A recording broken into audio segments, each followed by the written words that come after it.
Hello, good morning. तर morning तर माझी खूप अशी फ्रेश झाले आणि कालच्या व्लॉगमध्ये तुम्हाला दाखवलेलं की मी थोडंसं आम्ही बेडरूम असं छोटंसं डेकोरेट केलं ते तुम्हाला मी आज दाखवेलच. पहिलं तर सकाळी आम्ही चाय पित होतो, चाय आणि बटर.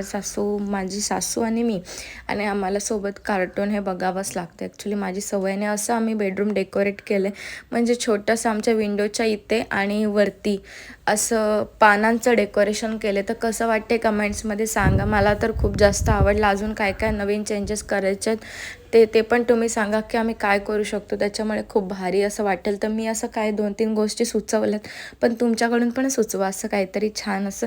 अँड देन मच्छी घेऊन आला. आमच्या इथे मच्छीच नाही मिळत तर अलिबागवरून घेऊन आला, आणि अलिबागला पण खूप जास्त महाग आहे सध्या, मच्छीचा खूप जास्त रेट चालला आहे. संध्याकाळचा व्ह्यू तर खूप भारी असतो आमच्या इथला, तुम्हाला तर माहिती. हा व्ह्यू कोणच मिस नाही करू शकत. आम्ही दोघंजण मस्तपैकी राधाकृष्णासारखी पाळण्यात बसलेलो, पण रिअलमध्ये असं काहीच नसतं. आमची 2 मिनिटाला भांडणं होतात, हे सगळ्यांचंच असतं. नावापुरतं असतं ते. थोडा वेळ भांडणं असतात आणि थोडा वेळ अशी गप्पा मारत बसलेलं असतं, हे नेहमीचंच असतं. त्याच्यानंतर खोबरं भाजत होती म्हणजे वाटण्यासाठी.